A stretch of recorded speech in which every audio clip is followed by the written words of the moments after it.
کیا آپ جانتے ہیں کہ ایک واقعہ ایسا بھی ہوا تھا جس نے امریکہ، اسرائیل اور ایران کے درمیان خفیہ جنگ کو ایک نئی سطح پر پہنچا دیا؟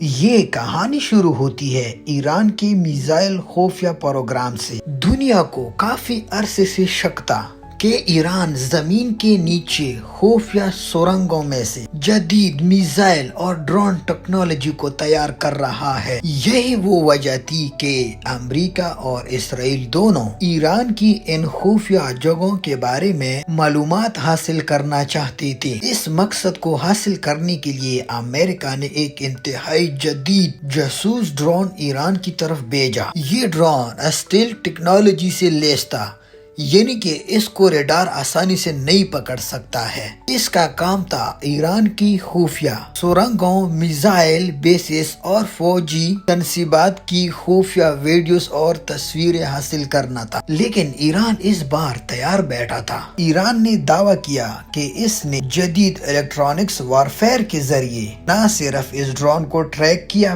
بلکہ اس کا کنٹرول بھی اپنے ہاتھ میں لے لیا۔ کچھ ہی دیر بعد امریکی وہ جدید ڈرون ایران کے ایک علاقے میں اتار لیا گیا تو دنیا ساری حیران رہ گئی۔ پھر ایران نے سرکاری میڈیا کے ذریعے اس ڈرون کی تصویریں جاری کر دی گئی۔ امریکہ نے تسلیم کر لیا کہ ہاں واقعی یہ اسی ڈرون کی تصویریں ہیں اور اس کا واپس کرنے کا مطالبہ بھی کر لیا، لیکن ایران نے صاف انکار کر دیا۔ کہانی یہی ختم نہیں ہوئی بلکہ اصل کھیل تو اب شروع ہوا۔ ایران نے اسی ڈرون کے ٹیکنالوجی کا مطالعہ کیا اور دعویٰ بھی کیا کہ ہم اس ڈرون کی ٹیکنالوجی سے متاثر ہو کر ہم نے اپنے ڈرونز تیار کر لیے گئے۔ بعد میں یہی ڈرونز ایران کی ٹیکنالوجی کے فوجی پروگرام کے اہم حصہ بن گئی۔